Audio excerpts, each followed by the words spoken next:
여러분은 혹시 취미가 뭔가요? 저는 사진 찍는 거를 굉장히 좋아해요.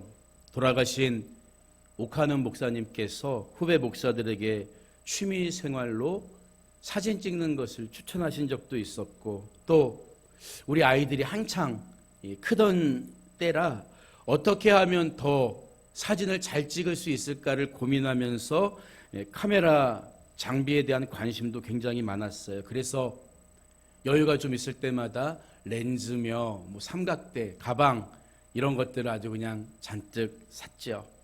그렇게 모으다 보니까 제법 사진 전문가가 된 것 같은 느낌도 들었어요. 하지만 이것 때문에 아내는 불만이 많았습니다. 왜냐하면 가족 여행을 가면 집에 애가 셋이니까 제가 애를 좀 돌보고 챙겨야 되는데 무거운 카메라 가방 들고 다니느라고 온통 정신이 카메라에만 쏠려 있어서 좀 불만이 있었던 것 같아요. 그런데 이게 습관이 되니까요. 꼭 가족 여행이 아니더라도 목사님들과 같이 어디를 간다고 하면 제 어깨에는 항상 3kg에 육박하는 카메라 가방이 메어져 있었죠. 얼마 전에 여수로 지방회 임원 세미나를 가려고 카메라를 점검하는데 셔터가 안 눌러지는 거예요. 카메라를 아시는 분은 알겠지만 카메라 안에는 셔터박스라는 게 있거든요. 그거를 딱 누르면 찰칵하면서 사진이 이렇게 탁탁 찍히는 건데 고장이 난 거예요. 이게 제법 오래된 기종이기도 하고 갑자기 수리를 맡기려니까 귀차니즘이 발동해서 그냥 카메라 없이 오랜만에 다녀왔습니다. 카메라를 안 가지고 가면 뭔가 허전하고 할 일이 없을 줄 알았는데요. 그게 웬걸요. 오히려 너무나 편하고 좋은 거 있죠. 카메라를 들고 다닐 때에는 뭔가의 작품을 남겨야 된다. 항상 이런 일종의 부담감도 있었는데 맨손으로 다니니까 진짜 여행 온 기분을 느낄 수가 있었던 거예요. 생각해 보니까 어느 유명한 작가의 말처럼 여행의 짐을 덜어내기 위해서 카메라가 고장나야 한다. 이 말이 참 맞는 말 같더라고요. 카메라 가방의 무게로부터 벗어나니까 비로소 주위 사람들의 표정이 눈에 들어오고요. 자연 경관을 눈으로 바라보면서 자연이 주는 영감도 느낄 수 있었던 것 같아요. 그것을 가만히 돌아보면서 사람도 그런 것 같아요. 젊은 시절 건강하고 두려운 게 별로 없던 때에는 눈에 잘 보이지 않는 것들이 있어요. 하지만 몸이 고장나고 삶이 병들기 시작하면 과거에는 미처 눈에 들어오지 않던 것들이 하나씩 들어오게 된다고요. 우리 영혼의 모습도 마찬가지입니다. 내가 잘나고 내 힘으로 뭐든지 할 수 있을 것 같을 때에는 하나님의 도우심, 하나님의 은혜 필요 없어 보여요. 그런데 살다가 내 힘으로 감당할 수 없는 문제들을 만나게 되고 한없이 초라하고 연약한 나를 발견하게 되면 그때 비로소 그런 나를 외면하지 않고 품어주시고 인도하시는 하나님의 은혜와 사랑이 더 크게 보이게 되는 거죠. 그래서 이 사실을 깨달은 바울은 고린도후서 11장 30절에서 내가 부득불 자랑할진대 내가 약한 것을 자랑하리라. 이런 말을 한 거예요. 왜일까요? 사람들이 볼 때 부족하고 약한 것은 무시하고 놀림감이 십상이지만 하나님은 오히려 나의 약함을 인정하고 하나님의 전능하심을 구하며 나아갈 때 비로소 나와 함께 일하시기 때문이라는 거예요. 만약 여러분이 하나님 앞에서 하나님 나 이거밖에 안 돼요. 나 부족해요. 내 연약함과 한계를 인정할 수 있다면 여러분 그것은 비로소 복된 눈이 떼어진 거라고요. 왜냐하면 바울의 고백처럼 여러분의 그 연약함을 통해서 하나님은 큰 일을 행하실 것이기 때문입니다. 그래서 구원이란 하나님의 일방적인 은혜이지 결코 내 행위의 대가가 아니라는 거예요. 우리는 오직 믿음으로만 하나님 앞에 설 수 있고 믿음으로만 의롭다 하심을 받을 수가 있는 것입니다. 그래서 영국의 아주 유명한 설교가인 마틴 로이드 존스 목사님은 우리가 읽은 이 로마서 주석을 쓰면서 1장 1절이 아니라 오늘 우리가 함께 읽은 3장 20절부터 주석을 쓰기 시작한 거예요. 왜인가 하면 이게 복음의 정수를 담고 있는 구절이기 때문입니다. 그런데 아무리 교회에 오래 다녀도 여전히 내가 구원받기 위해서 그래도 뭔가 행위를 해야 되는 거 아니야? 이렇게 생각하는 사람들이 있어요. 성경을 봐도 예수님을 찾아온 사람들 중에 누가복음에 나오는 율법사나 마태복음에 나오는 부자 청년은 하나같이 예수님께 내가 무엇을 하여야 영생을 얻으리일까? 이런 질문을 던져요. 그런데 재밌는 것은 이 사람들은 그 전까지 나름대로 율법을 내가 잘 지켰다고 자부해온 사람이었습니다. 그러니까 예수님 앞에 그런 사람들이 나와서 내가 뭘 더해야 영생을 얻겠습니까? 이렇게 물었다는 것은 그들조차 율법 안에서 완전한 해답을 얻을 수가 없었다는 것을 말해주는 대목이죠. 여러분, 왜 그렇게 율법을 잘 지키는 사람들까지도 불안했을까요? 율법이란 처음부터 끝까지 온전히 다 지켜야 하는 것은 물론 형식뿐만 아니라 그 마음까지도 온전해야 하나님 앞에 율법을 지킨 것으로 인정되기 때문이에요. 가령 예수님께서 바리새인들을 책망하실 때 자주 지적하시는 말이 뭐예요? 너희는 외식하는 사람들이다. 외식 좋아하세요? 외식이 뭡니까? 마음은 안 그러면서 겉으로는 그런 척하는 게 외식이라고요. 예수님은 바리새인들을 향해서 너희들 왜 11조 안 해? 너희들 왜 예배 안 드려? 왜 안식을 지키지 않아? 왜 금식하지 않아? 책망하신 적 없습니다. 그들은 겉으로 드러나는 것들은 누구보다 잘 지켰어요. 하지만 예수님은 그들의 속마음을 보신 거죠.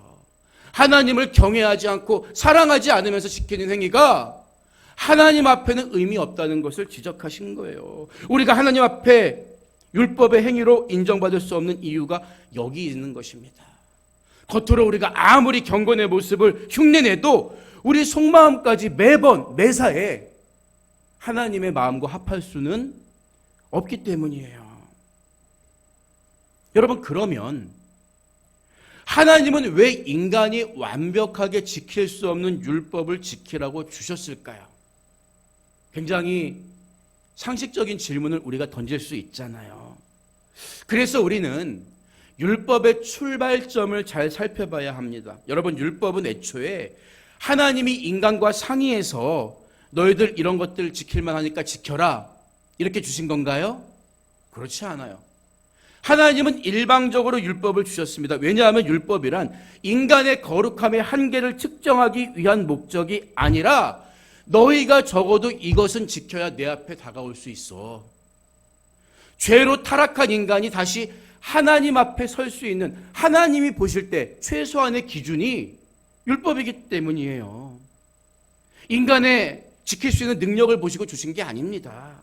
그래서 오늘 읽은 로마서 3장 20절을 보면요, 그러므로 율법의 행위로 그의 앞에 의롭다 하심을 얻을 육체가 없나니 율법으로는 죄를 깨달음이니라. 이렇게 선언하고 있는 거죠.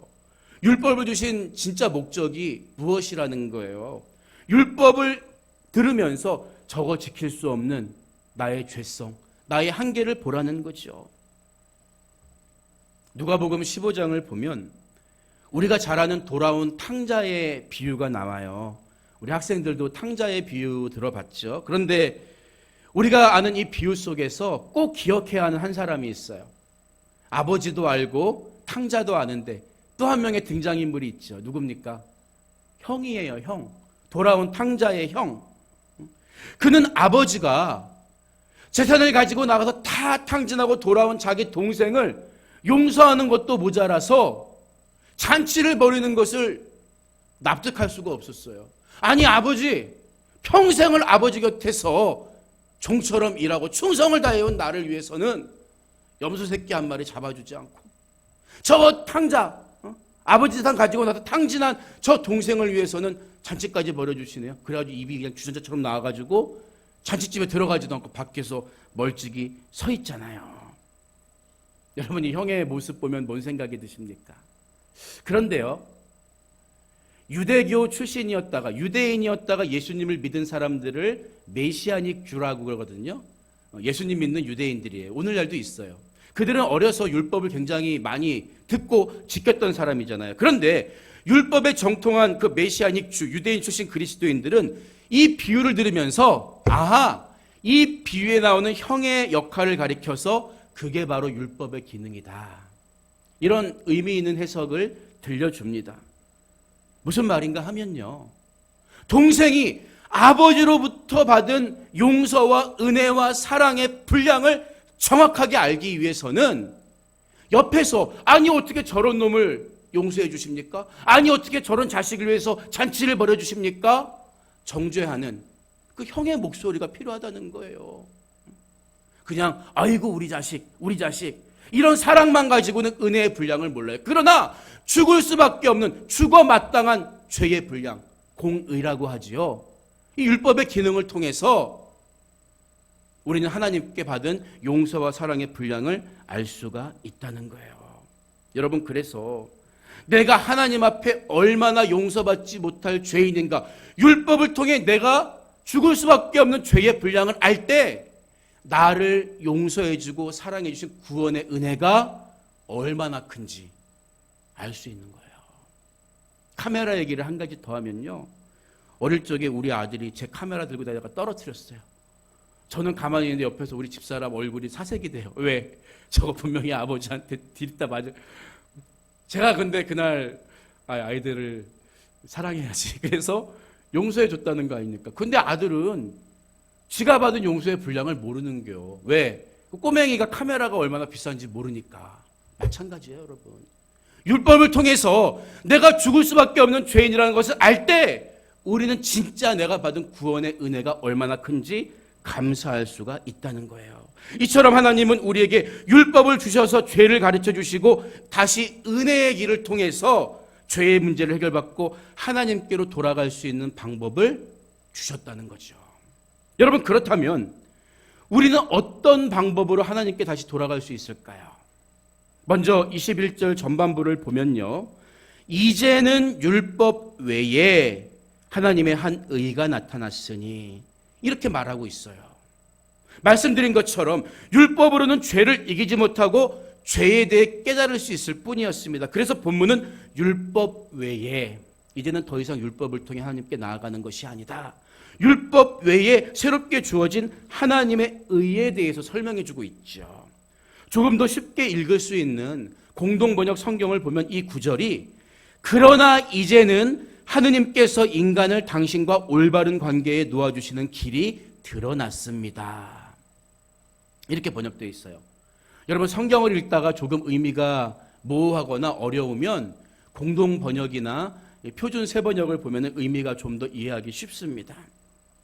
이처럼 우리에게 새롭게 열어주신 길은 율법의 뿌리를 둔 게 아니라 전적으로 하나님의 사랑과 긍휼에 기반하고 있다는 거죠.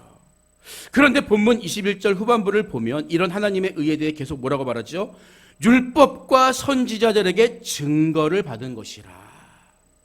율법 외에 하나님의 새로운 구원의 길이 주어졌는데 그것이 그냥 뚝 떨어진 게 아니라 율법과 선지자들에게 이미 드러난 것이다, 이 말이에요.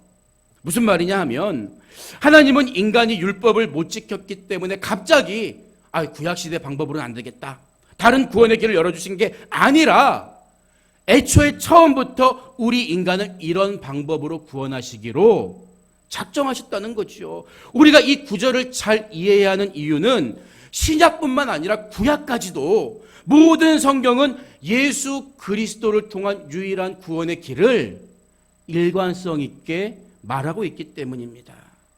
그래서 구약은 장차 오실 예수, 신약은 이미 오신 예수와 다시 오실 예수에 대해서 말하고 있는 거죠.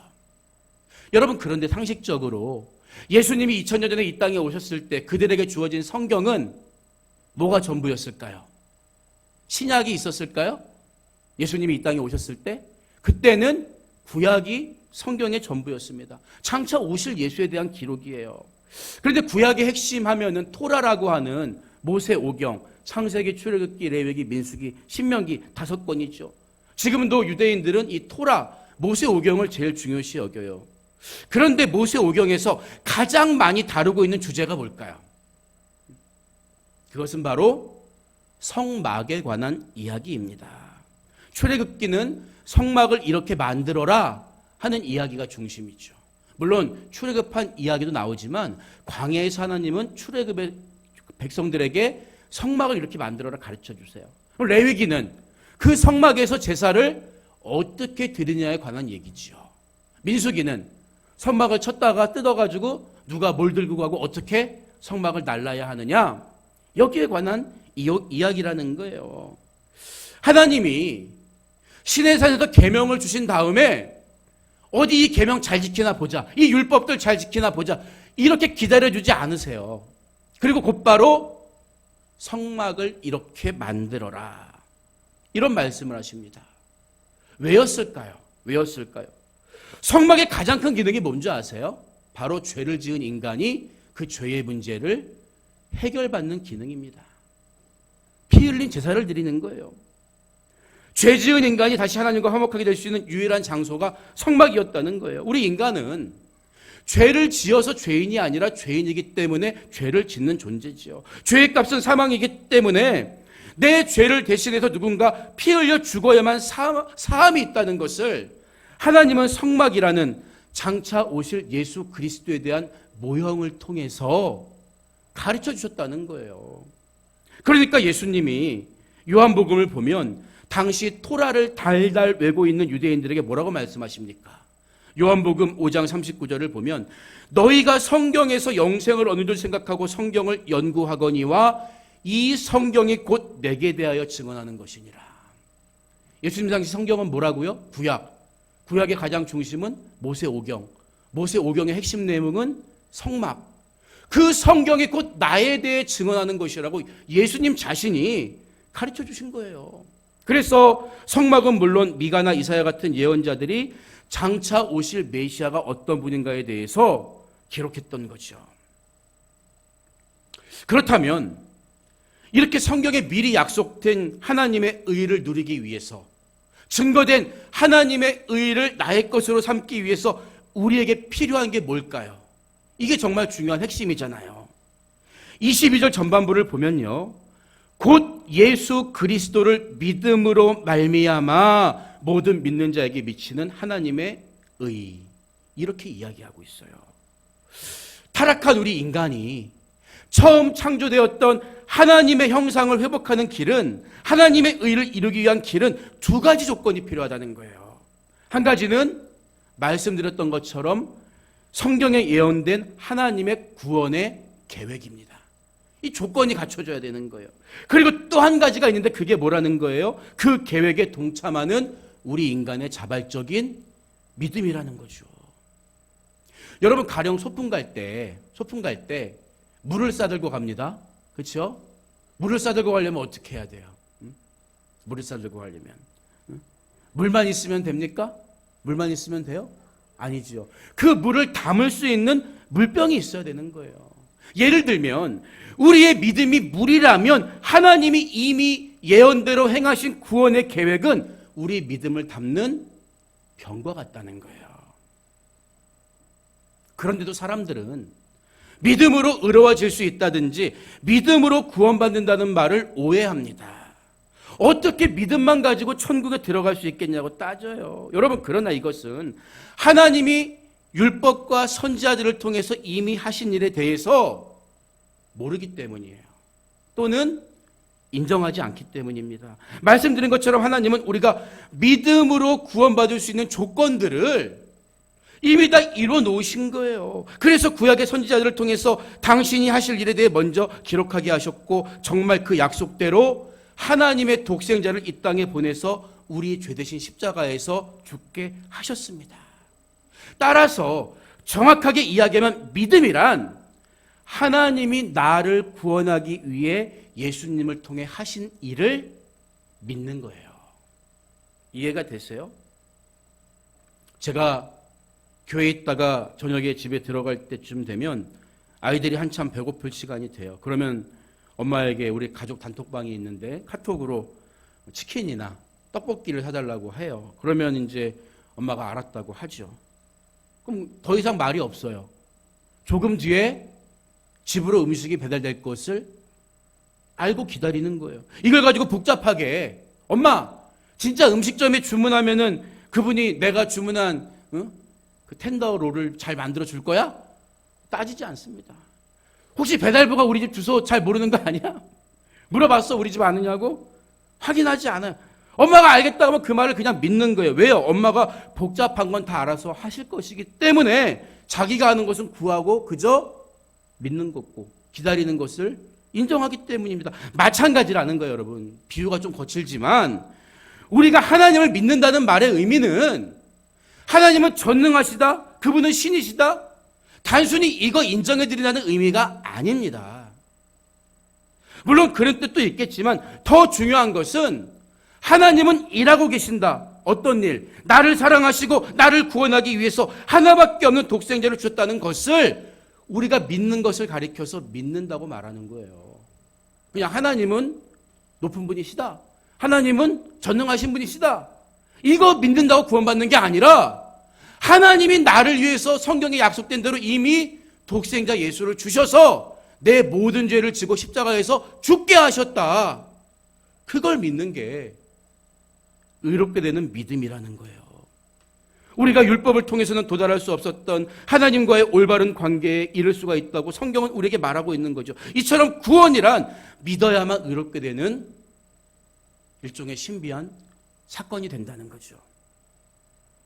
여러분, 그런데 우리가 볼 때 신비로운 사건일 수 있지만 하나님 입장에서 생각해 보세요.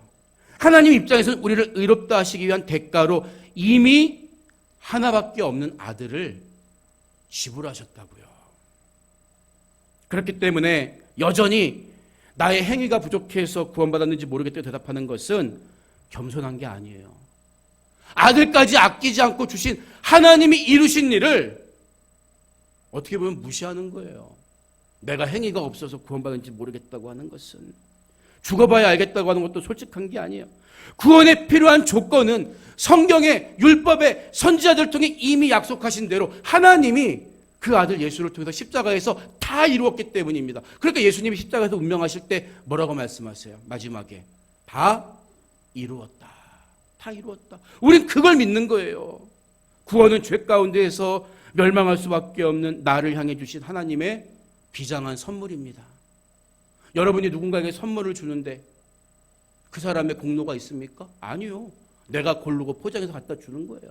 이 사람이 할 일은 뭐예요? 그 선물을 그냥 받으면 되는 거예요. 받으면 되는 거예요. 그래서 하나님 앞에 우리 믿음은 자랑이 될 수 없고 오직 그 은혜에 감사해야 마땅한 거죠. 제가 예전에 미국에 갔을 때 필라델피아를 방문해서 자유의 종을 본 적이 있어요. 줄을 길게 서서 기다렸다가 그 종을 봤는데 사실 보고 나서는 좀 실망스럽더라고요. 우리나라에 얼마나 크고 오래되고 이렇게 화려한 종들이 많이 있습니까? 근데 조그매요. 그리고 금까지 갔어요. 깨졌습니다. 치지도 못합니다. 하지만 크기나 장식이 볼품없어도 이 종의 가치는 외형에 있는 게 아니겠죠. 원래 이 종은 미국이 영국으로부터 독립했음을 선언할 때 쳤던 독립을 상징하는 독립의 종이었어요. 그런데 자유의 종이라는 이름은 노예 제도로부터 해방을 얻어내기 위해서 오랫동안 노력하면서 이 종을 상징으로 삼았던 노예 폐지론자들에 의해 유래되었다고 해요.